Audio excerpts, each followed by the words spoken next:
Good afternoon, everyone. Welcome to the regular meeting of the Mayor and Council of the City of Villa Rica. I'll officially call this meeting to order this July the 9th, 2019 at 6 p.m. Our first order of business is our invocation given by Council Member Leslie McPherson, followed by a Pledge of Allegiance. Please stand.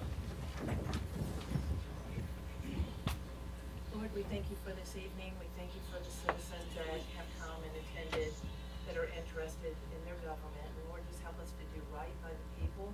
Help us to have integrity and that we handle the business well. And we just ask for your guidance. In Jesus' name, amen. Amen. I pledge allegiance to the flag of the United States of America and to the republic for which it stands, one nation, under God, indivisible, with liberty and justice for all. Thank you. You may be seated. Our first order of business today is an oath of office for Mr. Mac Pilgrim. Mac, if you will come forward, please, sir.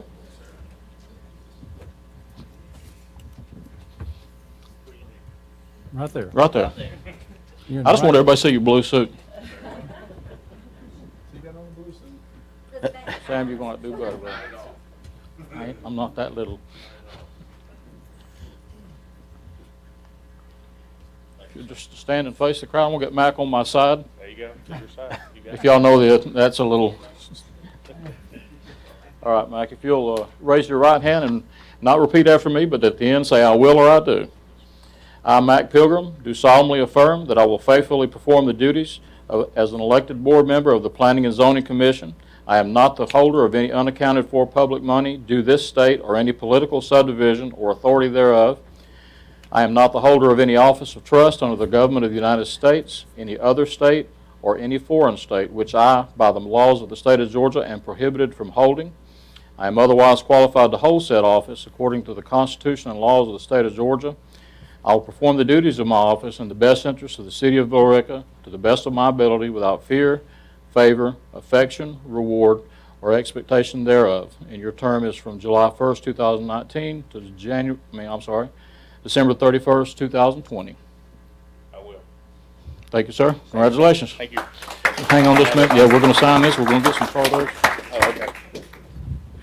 Button this coat on. I don't want to get out stage too. Oh, that ship has sailed, Jim. Chrissy will write up good for you. Also, the voice of the Villa Rica Wildcats. One of my other jobs. My fun job. My wife said they get to talk about football. People can't talk now.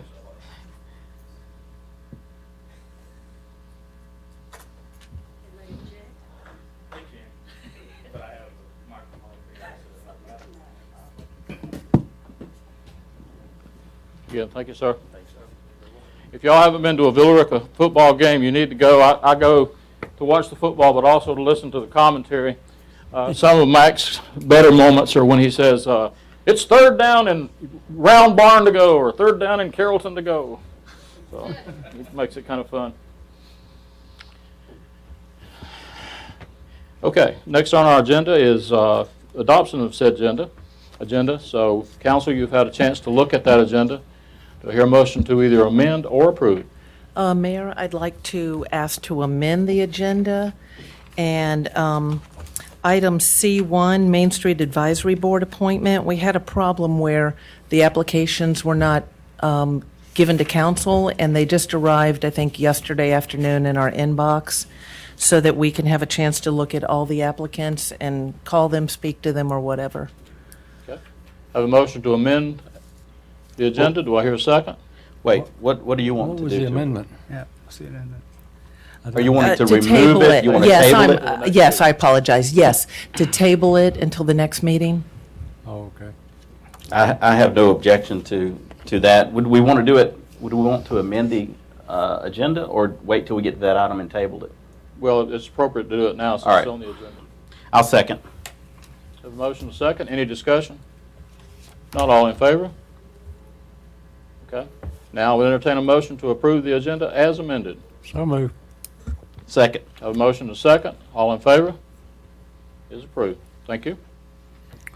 Okay, we have reached the public comments portion of the meeting. Anyone wishing to give public comments, please do so at this time. State your name and address for the record, and please limit your remarks to 3 minutes. Larry Kors, 115 Maple Valley Drive, Villa Rica, Georgia. I was going through the bid list and saw that the Punkintown Road widening project was put out on June the 6th, I believe, and was taken back on June the 9th. I want to thank the staff for at least trying to put out a road widening project on a road that really does need the attention. You're looking at me like you don't know what it is, Gil. Well, I know exactly what it is. Okay. Why am I talking about it? Because I think it's a Sir, it would point. be appropriate just Because to I do believe make that your it's remarks, and something please that don't it point is anyone out. needed to be addressed to us, that the citizens would like to have an input on this. We'd like to know what your funding source is. I did say there was no funding source available. Could you please get back to me on that? ldcors@gmail.com. Thank you. Thank you, sir. Anyone else?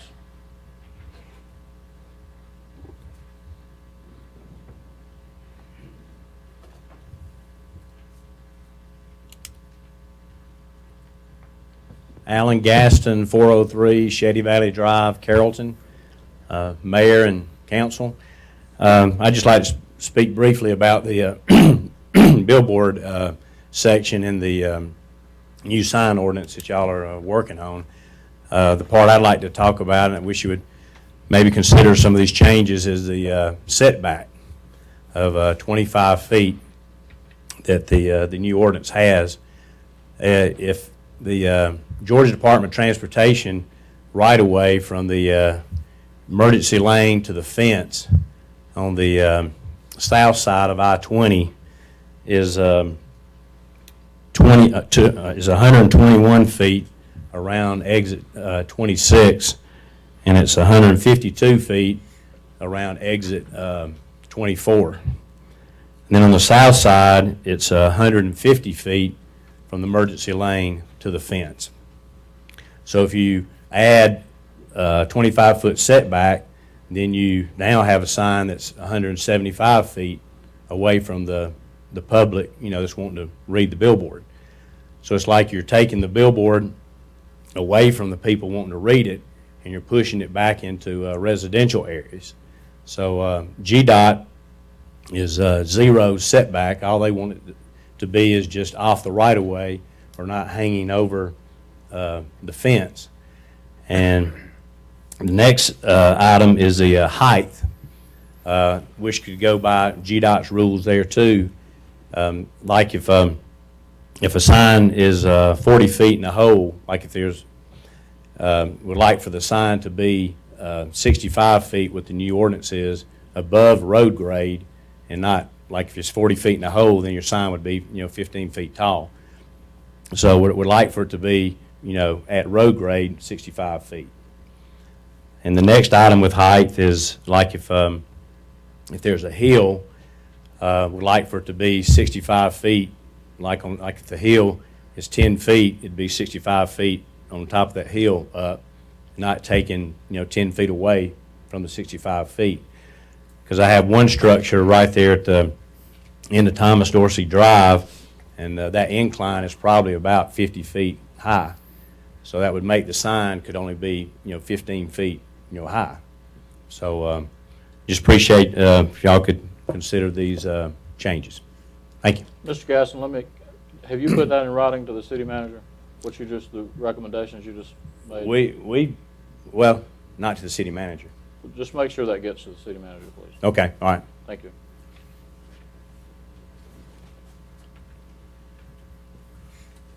Good evening, Cheryl Bell, 225 Raleigh Way, Villa Rica. When I was campaigning for councilman, I got a suggestion from one of my constituents. His name is George Frank, and he suggested that we put in a dog park at the V-Plex. He thinks that it's underutilized, and he thinks that it could pay for itself if we charge people to use the dog park. I know you have a lot of projects on your list, but if you could just add this one somewhere along the line, I think it's a good idea. The city bought some empty parcels right in back of our subdivision a couple years ago for soccer fields and never used it, and I think that would be a good place for it to be. Thank you, ma'am.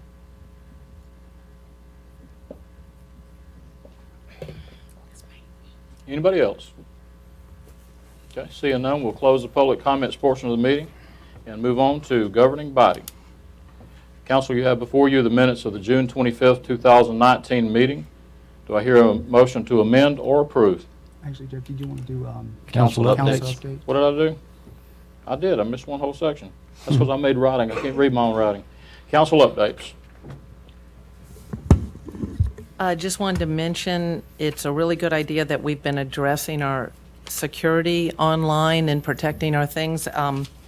I keep hearing on the news over and over the cities that are coming under cyber attack, ransom, pay a certain amount of money and we'll give you your information back. Just recently, this Griffin in Spalding County had a significant attack, so I just appreciate what Jim's doing to try to have every firewall and everything to protect us. And in relation to that, I think I heard that we're working on the problem with the emails that are bouncing back. So if we can just make sure we're good on that, so when people do send us emails, citizens, it's getting to us in our city email. That's all I care about. All right, thank you. Thank you, ma'am. I have one council update. I had an opportunity to visit a couple of new restaurants or new businesses in Villa Rica today. One being Trackside Music just down the road here on Main Street. The other one being Rooster Southern Corner. So wanted to give shout outs to those new business owners here in Villa Rica and look forward to future new businesses in our community. Good point. Shop local. Okay, I've got one, and I'll get back up on my soapbox just for a little bit about the voting. I see at least 4 of us in here, including myself, that have little voter tags on. And so make sure you get out this week if you live in Carroll County. Early voting for the chairman's position is Monday through Friday, and that's at the voter registration place in the old school building down in Carrollton where you get your tags. So it's open. Please go and vote. And if you can't vote this week, then the actual election is next Tuesday, and that'll be all day long, 7 to 7. And I heard an abysmal number earlier. And what was that number, Ken? 2.4% of Villa Rica voters, registered voters, voted in the first election. 2.4%. That's even lower than the 9 point whatever it was I told y'all. So please get out and vote. If you're watching, please go vote. And I'll tell you how serious I am. I had my hair cut today. And I told my hairstylist that she needed to go vote. And I told somebody earlier it probably wasn't good timing on my part because I was telling her she was cutting my hair. So if she'd have handed me a mirror at the end and said, "Look at your haircut," that would have been, my hair would have been cut all up. Because I'm very serious about that, as y'all can tell. So get out and vote. Arm yourself and then go vote. Go vote. All right. Anybody else? Did you want to say anything about the July 3 event? Yeah, I mean, I think it's appropriate. I'm our July 3rd. How many of y'all were at our July 3rd fireworks? Either in the parking lot, house, wherever where you can see them. Yeah, 14th annual fireworks display, and I'll say this to all involved. I don't see Vicki here, but a lot of staff members were involved. Is Vicki here? Okay, Vicki, great job. One of the best I've ever seen anywhere. Not only were the fireworks just fantastic, but the music was great. That band was fantastic. We need to have them back. So thank you to everyone, to the police department. I heard nothing but praises, Captain Parker, from folks that said it was the fastest they'd ever gotten out of the parking lots. So it is a big effort. It's the signature event really for this city.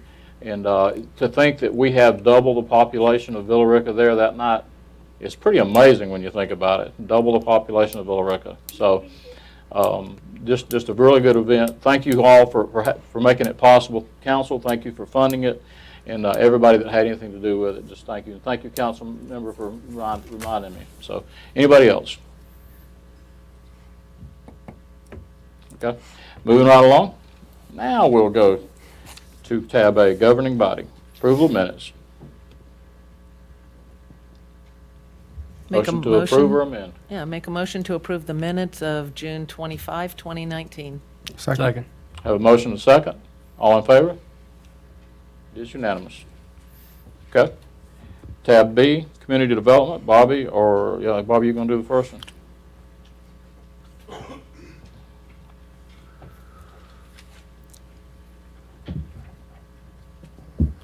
Good evening, Mayor and Council. This is just one of the items that Mayor and Council has directed me to bring back before y'all. This is a streetlight policy. It's not an ordinance. It's I guess, a set of standard procedures that we want to get you to adopt to, when a citizen has a request for an additional light, we go through this process along with the power companies to help to work with us on determining if the light's needed or not. The policy also covers staff if staff recognizes a dark spot that may need a new light, then we can self-impose that procedure as well. This makes everything standard. The policy pretty much, once the determination is made, we bring it to the city manager and he will approve the installation of a new light here and there, wherever. But we didn't have a standard procedure, and it's pretty simple, straightforward. It does some explanations on the need, how it's determined, the power companies, what they do and how they work, along with us on making the determination of additional lighting. Council questions for staff? I had just a couple, Bobby, and I'm not finding it on here right away scrolling, so I'll just try to remember it off my notes here. There's something about a single light and 100, I don't know if it said like, maybe that has to do with they have to get 100% of the people? No, Okay. the requirement's not 100%, no. Okay. It said if safety problem can be documented, the director can recommend waiving the petition. Correct. Because it requires a petition of the people that live within a certain amount of footage of that light, make sure everybody's good with it. If a safety problem can be documented, can you just give me an example of what you're talking about? A safety problem as in? If we find an intersection in Villa Rica that doesn't even have a single light over the intersection, then that's an example that we can, as staff members, we can say, look, this is a danger to the motoring public. We need a light. And that's the simplest example of Okay. what may be a safety hazard. And on the overlay district, it said something about all costs covered by applicant. I had installation ? Power paid by city. In what cases, the overlay, we're talking downtown historic area. When is that, because a lot of them are, Georgia Power lights, when does it come in that the applicant itself, I'm assuming that's a business owner asking for a light? It I didn't could come quite into get- play, but in our case, it won't, because we have existing lighting in our overlay district already. Okay, so then this wouldn't be an issue with us at all? That's correct. Okay. And new development, new lighting for subdivisions is handled in the development process. Once the power company makes the determination of how many lights are required, then the developer has to pay the city for monthly streetlight charges in 1 year in advance. So they pay to have the lights put up. They give us the money for the operational monthly light fees for a full year before the city has to take money out of the general fund to pay the streetlight fee. So that's what we'll be doing going forward. How will this help those people that didn't get what they were supposed to have in the beginning? We will take a look at those case by case, and I'll make a recommendation to the city manager. Because we've got 2 or 3 areas, well, we've got more than 2 or 3 areas. We've got some areas where not enough lighting was installed in the existing subdivisions. And I don't know why that wasn't done. Of course, the developers, these failed in the middle of, bankruptcy and all that happened. So we'll just have to handle those case by case. Any other questions? This is only a policy, so it will not be a public hearing, but do I hear a motion? Make a motion to adopt the streetlight policy as presented. Second. I have a motion and a second. Discussion? Seeing none, all in favor? It is unanimous. Thank you. Thank you, sir. Item number 2, Sign ordinance, first reading.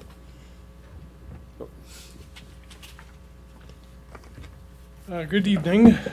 Allow me to make some points related to the public comments that were issued earlier today. Mr. Gaston and I have worked together on a number of occasions to try to work out some of the regulations related to billboard signage.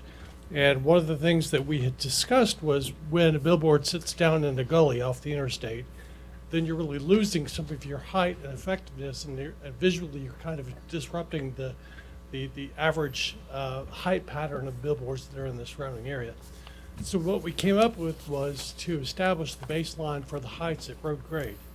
Of course, now that we've done that, and the ordinance now coming back, there's always an opposite reaction to that, which is that if your billboard sits up on a hill, and then you're going to measure the height of the structure from the baseline of the interstate, you can end up with basically a billboard sitting up on the hill that's only 25 feet off the ground.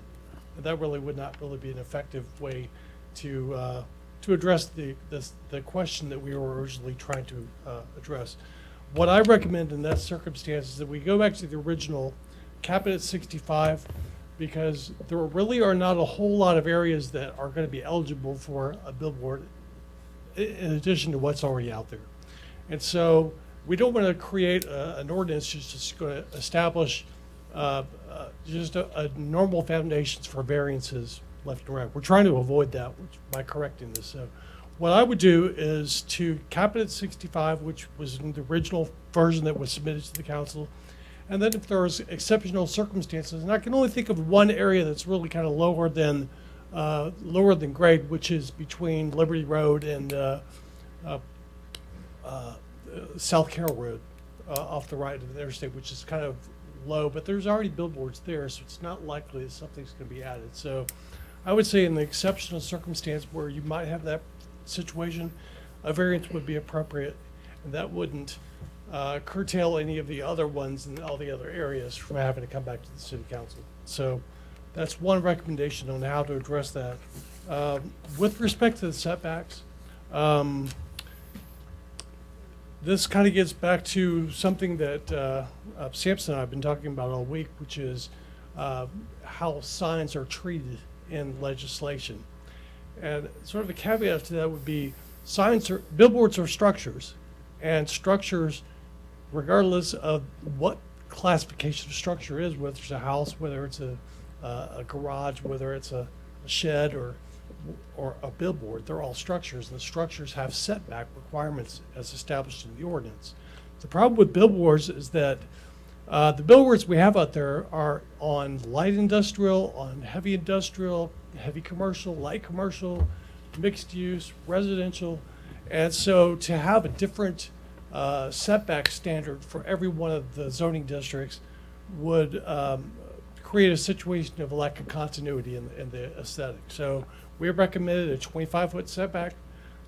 Currently, the ordinance does not speak to a setback at all, which is not surprising. There's a lot of things that the ordinance really does not address, but it may imply that as a structure it would have to meet the setback requirements.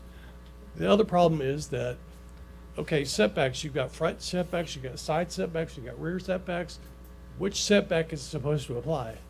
Because if you're facing the sign to the interstate, does that become the front yard? Or is that because wherever the road is, that's located in the back of the property? If it's the only thing on the property, what's the back, what's the front, what's the side? So just to avoid any confusion, we just established a standard at 25 feet, which was reflective of some of the other standards I had seen in some other jurisdictions. So that's pretty much the only thing I wanted to address specifically, other than the fact that we've been working all week at addressing the content issues with respect to our temporary signs. When we originally had said political signs, or we had said yard signs or yard sale signs or real estate signs, those were all implying that there was a content base to those. Whereas, as Sampson had mentioned, that if your code enforcement officer has to read to interpret how to apply the code, then that means that there is content-based issues with the code. So we've gone back We distributed an electronic version this afternoon of the corrections that we had made to the ordinance and reclassifying. We didn't change any of the regulations per se that you've already gotten in the original draft. We just kind of reclassified things where political signs, yard sale signs, real estate signs, those were all considered signs in the right of way. Because if they're going to be there like Tuesday, 2 o'clock on a Friday and picked up on a Sunday for your real estate signs, we're not allowed to call them real estate signs. For your political signs, those would fall under what we call lawn signs. So that way we're not regulating any content. But again, those have been processed through, and as well the dimensional chart that accompanies that for the visuals has also been adjusted to recognize the same legislative content. So that's about the only thing that I wanted to mention. I'm here to answer any questions you may have related to the other parts of the ordinance. If I can dovetail on that real quick. There is a distinction in First Amendment case law that you cannot regulate something based on the content of a sign. So that's something that we work through. And if you read too much of First Amendment case law, it'll make your head hurt. But essentially, you can't regulate anything based on the content of a sign. So what we did instead was we regulated based on the location of a sign or the size of a sign, and that's completely permissible. And it's not uncommon for sign ordinances to run into these kind of issues involving attempts to regulate the content of a sign. You just can't do it. So our regulation is good now. It's based on size of the sign and location of the sign. And let me just start off by saying, Chris, you and staff did a tremendous job, and Sam, you and David. This was a difficult document. It was a very difficult document. Much as I imagine the folks before us, when they started the zoning here in Villa Rica, that was a very difficult document and continues to be one. And I use that one specifically to say that this sign ordinance, like our other ordinances, is a fluid document. It's not meant to be the best that there ever will be. I'm sure this council and future councils will make changes to it, but you've answered a lot of questions that I had, that council had, that other people, a lot of our citizens weighed in. Thank you for that, and you put all that together in a document, and kudos for that. And I know it took a considerable amount of your time to do that. So to the extent that one can thank you for a completed document, I thank you for that. Thank you. And I just wanted to weigh in and say that this is a wholly comprehensive document. I'm going to just reiterate a point that he's making, which is that this was never meant to cover every single scenario that would ever come before a council. And that's why we have the availability of a variance request within here. So I too appreciate all the work that went into this. I don't remember how many pages of mess the last one was. This one is some 58 pages long. Yeah, it is exciting reading. But what I would say is I really appreciate all the work that goes into doing this, and I appreciate the work of council too. Yes, absolutely. You enjoyed the pictures too, didn't you, Gary? The pictures were good. Pictures were good. Other questions for staff? I was going to say, I like the purpose best of all in one section, and I'm just hoping that by what we've done in all these pages, it'll carry out. And it's that part on 9.01 G, F, G, and H, and it says this: to provide a fair and reasonable opportunity for advertisement by the business community located within the city so as to promote the economic vitality of local businesses, to ensure the protection of free speech rights under the state constitution, the United States Constitution within the city, and then just basically said to establish a permit system that allowed, people to do this, that still took into aesthetic characteristics. That's why, right, you don't want to have signs all up and down every road and that sort of thing. And so I'm just hoping that we can accomplish that with this. So if I can ask, my main question, I guess, is this. Because you mentioned variances, if there's a problem where we see something is a hardship, you're saying that it could come to us and we could deal with it. Correct. So if the sign's going to end up in the middle of a creek or something like that, we could work with the business owner to get it where it would work. for that, or we have the ability to do that. That's correct. Okay. This was really intended to address the fact that there were multiple variances that were going to council on a regular basis. And that was really just one indicator of how the current ordinance is flawed. So we wanted to address the shortcomings so that we'd have something that was a little more appropriate for the community moving forward. Any other questions for staff? My only thing is, Chris, we went back and forth a lot on the sign ordinance and different ideas and so forth. And this is just for, maybe it's kind of premature, but maybe we address this before final adoption, which is scheduled for the July 23rd meeting. But one of the issues I have is just from a perspective of the pylon signs when it comes to commercial development, single-tenant commercial developments. I don't believe that we should have the single-tenant pylon signs. I would be more in favor of a ground-mounted sign for single-tenant commercial businesses. I've sent emails and we've discussed, some of us, so that's just something that I would like to further discuss before we have final adoption. So, thank you. Thank you, sir. Anybody else? Or open it up to public comment? What is the time limit for taking down political signs after the election? There is not one.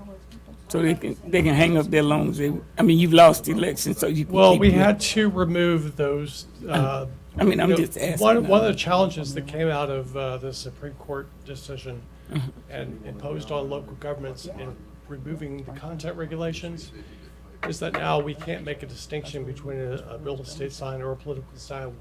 And, you can't tell someone when they have to pull their real estate sign up.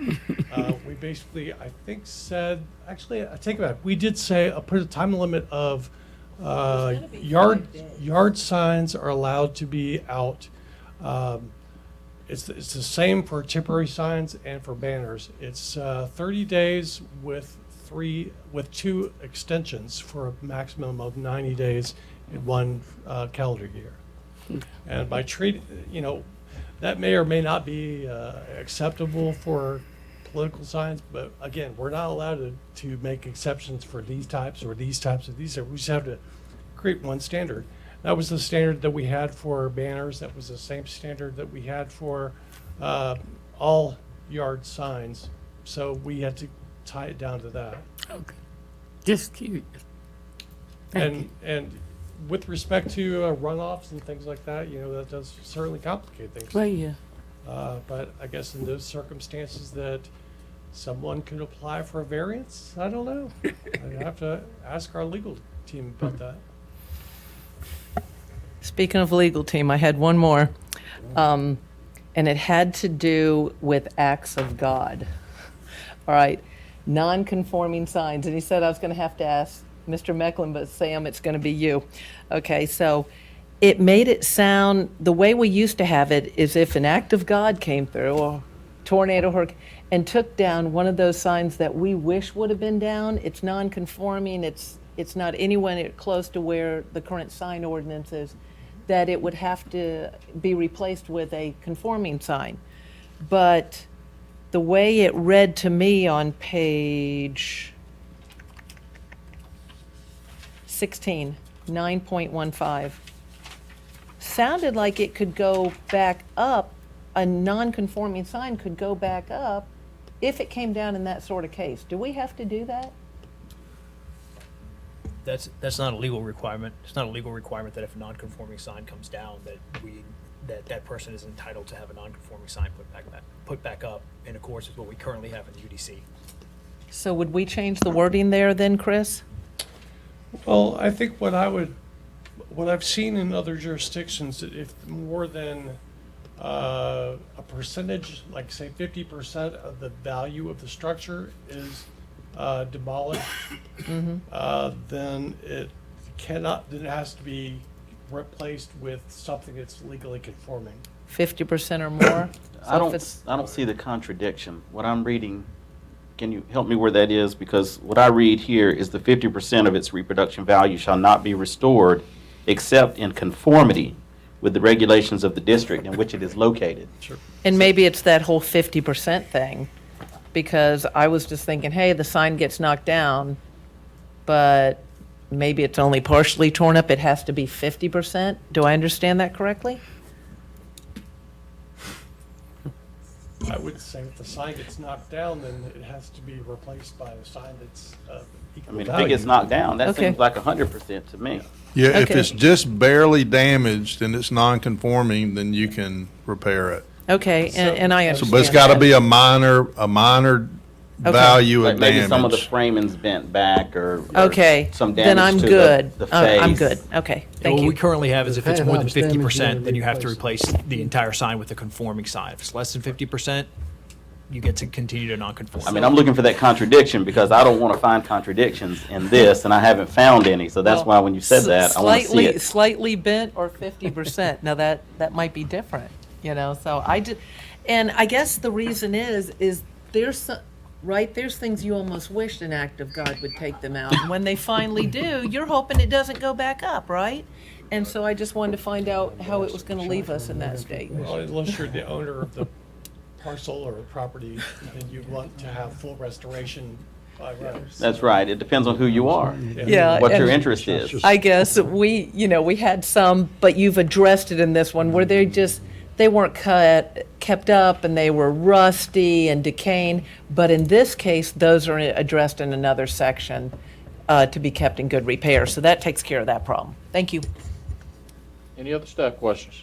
If not, we will open up to public comment. Since this is an ordinance, this is the first reading of the new sign ordinance. Anyone wishing to speak for or against this ordinance, please do so at this time.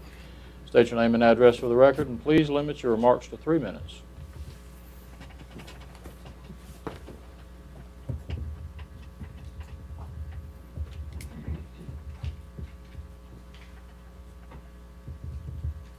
John Hanaback, 3106 Golfers Way, member of Planning and Zoning.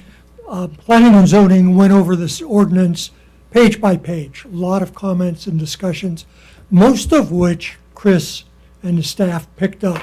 But one that I still have some concern about, and that relates to window signs on the ground floor only, no window signs allowed on second floor. And we've discussed that with Chris.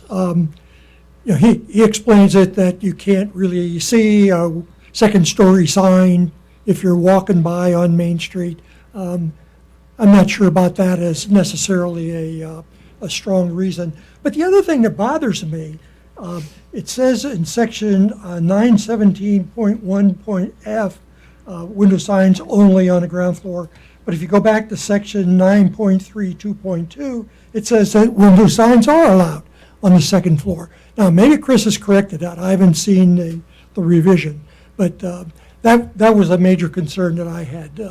Basically, planning and zoning was, again, laudatory of the work that has gone into this. And again, Chris responded to most of the things that we had to said.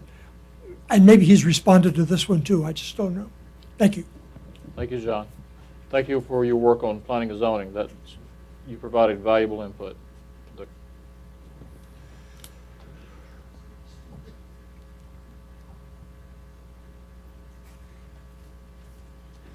Okay. Larry Kors, Maple Valley Drive.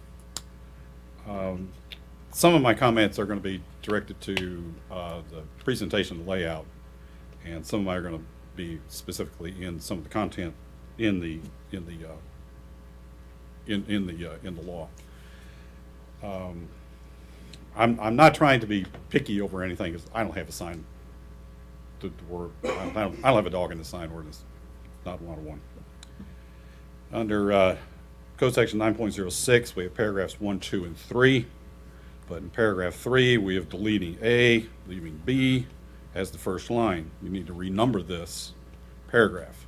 Like I say, some of this is technical, and you may actually have taken some of this out in the draft. Now, I'm working off of what was presented in the packet from last week, and I reviewed it today. Okay. In 9.06, subparagraph 3, why have zoning postings or public hearings in appeals? Aren't all first hearings for rezoning before the Planning and Zoning Commission? So what is being appealed? 9.06, certiorari. The city should actually declare Carroll County as the home county for all lawsuits brought before it. Look at the administrative laws of the state of Georgia, as the home seat is Fulton County. If not available to you in this type of format, then you should ask for legislative assistance. 9.08, why have A, B, and C when the formatting is 1, 2, 3? 9.09, please renumber. 9.12, fees. Why does the director collect the fee for permitting? Should it not be customer service to handle the fee? Collections on a standard fee schedule? If you want to look at anything where this has been abused, please look at State Revenue Commissioner versus Ron LePan in the 1970s. He was the tax commissioner in Floyd County, where he actually had the fees made out to him for your tag and title fees, and he had a Tennessee bank account. If you just put Ron LePan on your check, it went to Tennessee. If you put tax commissioner, it went in the Floyd County. 9.14, renumber. There are 2 V's in subparagraphing, and there's no subparagraph F, or X, excuse me. 9.32, the new paragraph, your new paragraph 2 in green is actually struck out. Why? It actually looks very pertinent. 9.38, please renumber. 9.41, renumber because the structure of the paragraph. All right. Now there are some other issues. Construction signs. In 9.41, subparagraph 2, really should be developers' signs of subdivisions. You're trying to say construction sign, meaning I'm a contractor, I'm going to construct something. Well, that's true, but you're really talking about a subdivision being developed. Also under 9.41. Mr. Kors, if you could be wrapping your comments. 2B, when the first certificate of occupancy is issued, the sign shall come down, it states. Should it not be when the last certificate of occupancy is issued that the sign shall come down? Construction signs are also in 9.37. Certificate of occupancy rules here too. Shouldn't all construction-related signage be under one paragraph for easier reference and to lack the confusion in the word of law that applies to you? Why not place all the real estate and construction topics together? Thank you. Anybody else? Okay, seeing none, we will close the public comments portion of this hearing, and we will continue the next 2 meetings with our second and third readings. Okay, item number 3.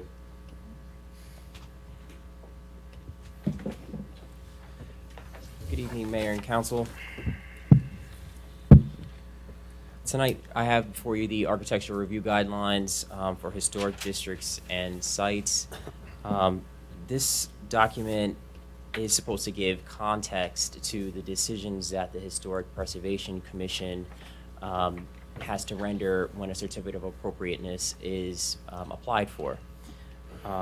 As of right now, the Commission does not have any bona fide standards that they're basing their decisions off of, which can be, of course, rendered arbitrary and capricious if someone was to challenge those. This really keeps us kind of in the clear and gives some sort of, like I said, context, but not just to the Commission, but also to homeowners, business owners, and property owners in the downtown area, and provides really a blanket of reference for any future districts that are proposed to be formed in the future. We will be able to hit the ground running with standards. The standards have gone before, the guidelines have gone before the Historic Preservation Commission, and they were approved in a vote of 6-0, and were also approved by the Planning Commission in a vote of 3-0. During that time, we went back and forth with different changes that would need to be, that they would like to be made, changes that were to text, format, grammatical, you name it. And that was through both boards. And also as recently as last week, I met with Chairwoman Nancy Mims, as well as Mr. John Hanneback from the Planning Commission as well, to further flesh out some of those plans and make sure everybody is comfortable with the document. So we're prepared to move forward tonight for a first reading. Okay, Ron, I'll just repeat the comments that I made with Chris. Great document. You put a lot of work into it. Staff put a lot of work into it. The Planning and Zoning, whoever had anything, the Historic Preservation Commission, everyone that had anything to do with this, thank you for the hard work. It is appreciated more than you know. Thank you. So I will open it up for comments or questions from council. I already called you with most questions. The only one I want to ask you tonight is this, because I've read all through this. Thank you so much, and for going over some of this on the phone. Right now, we have 2 historic districts, right? Or is downtown considered one? No, we actually have only North one. and south? South isn't done. South isn't done. It's supposed to get done. Okay. Yes. We have north, and then we have some historic sites. We have designated certain sites. If we approve this, we're approving guidelines, and I think people are really going to care about this when they get knowledgeable about it, and I've got more research to do. If we approve this, this is the guidelines that will be instituted for anything that we, in the future, designate as a historic district. So here's my concern. Answer this question, answer the best you can. Yes. If we start designating certain neighborhoods or areas that take in neighborhoods, I guess my concern is we're going to have to figure out how to balance property rights with what people, oh, you live in a historic district, you have to do such and such, such and such. If they already live there, it's going to be more difficult than moving into one they know already exists. I know people who moved into one they knew already existed. Hey, these are the rules. It's like moving in with an HOA. You read the covenants. Hey, you don't like it? You read them before you moved in. You chose to move into that neighborhood. How will people be treated like that if we pass this and then we designate a historical area and people are in homes that are considered historical? What's going to happen to them? They would, if it is passed, if any district is passed, they would immediately have to start following these guidelines and applying for certificates of appropriateness if any exterior repairs or any additions or demolitions, et cetera, are proposed for their properties. As far as them being a part of the designation process, I think that's important with any sort of neighborhood planning that's to go on, including with historic preservation. So they would, our 2008 ordinance, I actually provided a copy to all the council members before the meeting. But in our 2008 ordinance, it lays out how exactly that process is done. It can be done from the city council itself, it can be done from the Historic Preservation Commission, or it can be done through the community themselves, or different neighborhoods, or historical societies, etc. I think the part that is most important, I think, to everyone, especially on the staff and the governing body, would be to make sure you have some sort of buy-in from them, and especially some sort of marketing to them to make sure that they understand what these different regulations are going to be. So that could be done through, of course, what's laid out in the ordinance, being that you would have to go through the entire designation process. You would have to have 3 consecutive newspaper issues with like naming the properties and naming the property owners and advising them that way, advising them through certified mailings, through regular mailings, and through public hearings of the intent to designate. But as far as letting them know what these different standards really mean, I think that should really be a part of the night of designation, and letting them know, from the staff letting them know. So the good part, there's ways that we could preserve history, and I love some of our beautiful homes. I want to preserve them. On the flip side, there's people that, if they want to do something to their house, they're going to have to ask permission, in a sense. Yeah, and to if I change could things. say, And that's we're going to have to figure out how to balance that, and that's why we Yeah. definitely have to involve the whole community. Definitely. And if I could just say that, I mean, with going through this document with the two boards or the two commissions, they really did take into account the economic situation some of the property owners may be, and that goes directly into the, like I can give you an example. We talked about fences, for example. We talked about how we allowed for vinyl coated fencing to stay in the ordinance instead of just requiring only wood fences, for example, which are far more expensive.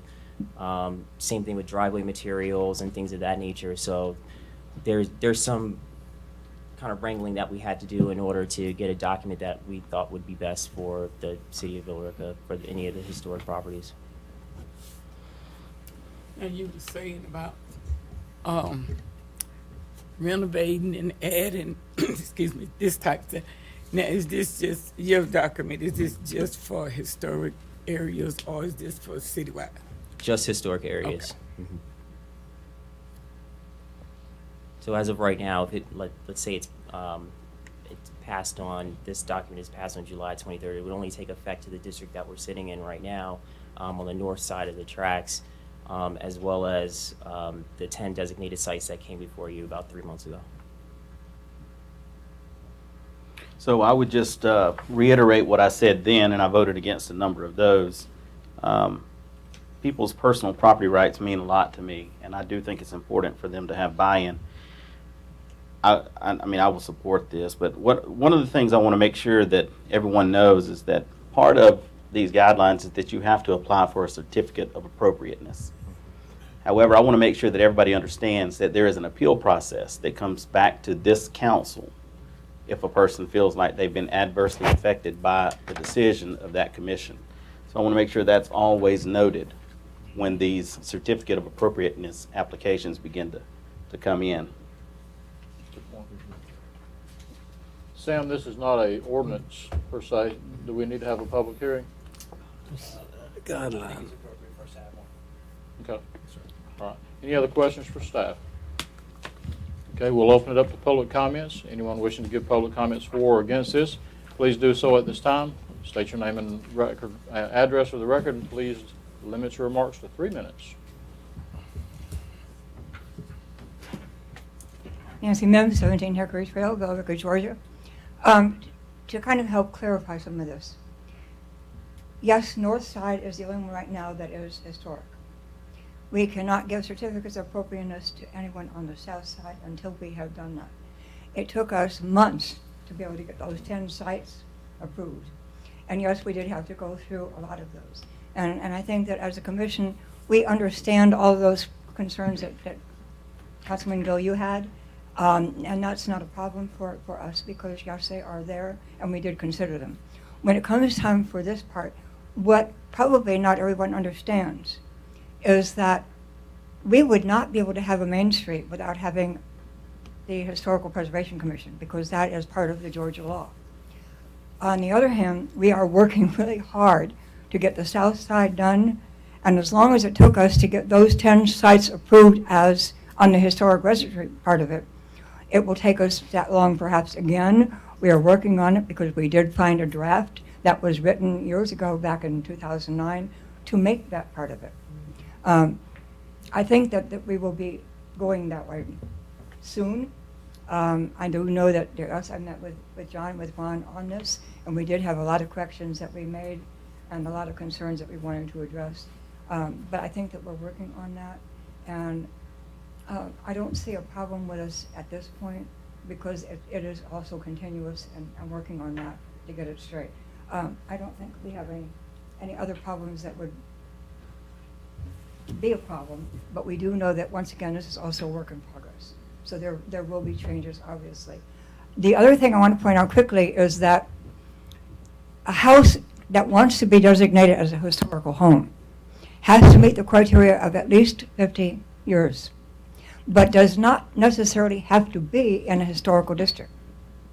We have homes that are in the historical district that have elected not to get the plaque or to apply for a plaque.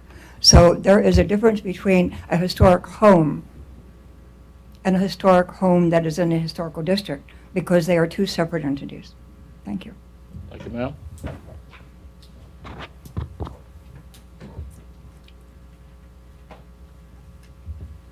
Michael Young, 9634 Coastal Point Drive, Villa Rica.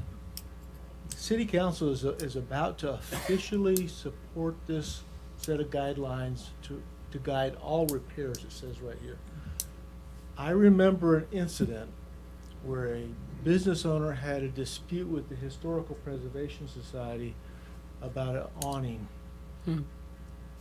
I'm wondering what kind of justifications are required for the city council to go against this?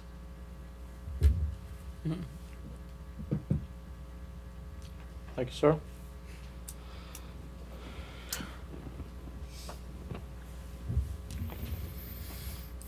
Cheryl Bell, 225 Raleigh Way. I'm listening to this and the concerns we have about folks that can't afford to make the improvements.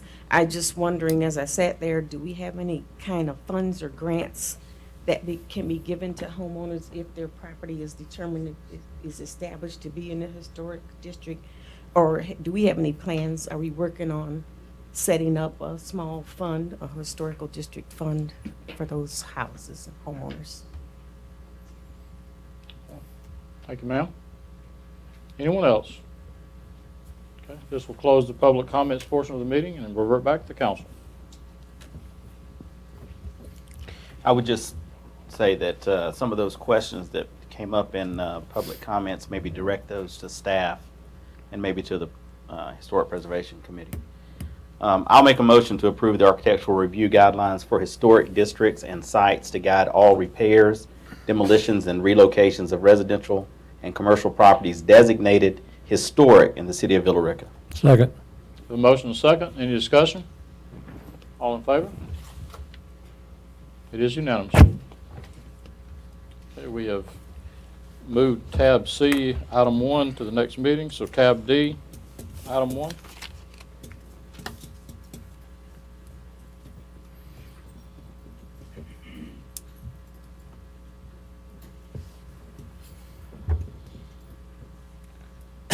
Good evening, Mr. Mayor, members of the council.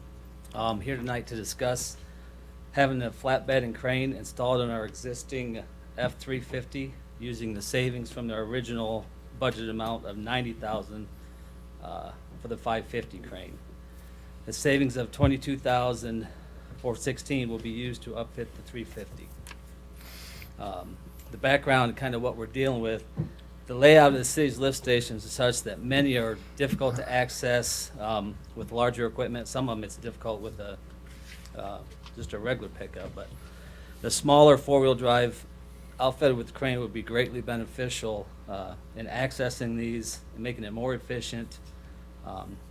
Having the both trucks will be able to do lift stations, use them on air relief replacement.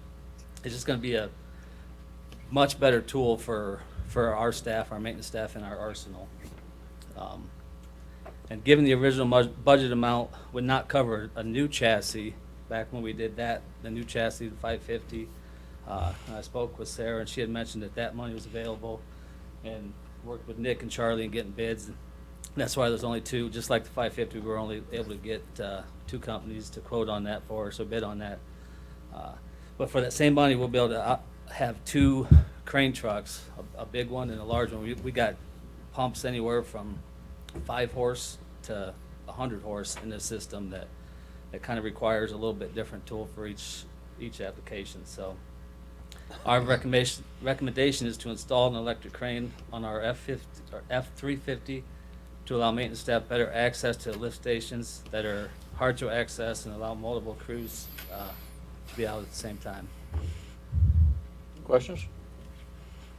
For those of you who attend the budget meetings, which they're wildly attended by the public, he gave this presentation about 2 weeks ago, so we probably are already ready to move on this. Mm-hmm. I'll make a motion to have Cherokee Truck Equipment upfit the wastewater department's F-350 with a flatbed and crane for the amount of $19,300. A motion, multiple seconds. Any further discussion? Not all in favor? It is unanimous. Thank you, sir. And I did not see city manager report on here. Tom, do you? A second meeting. Second meeting? Well, we Okay. have been getting them in the budget Yeah. meetings too, so. That's true, yeah. All right, I'll make a motion we adjourn. We don't have any executive session items? Okay. Have a motion to adjourn. Do I hear a second? Second. Motion and second. All in favor?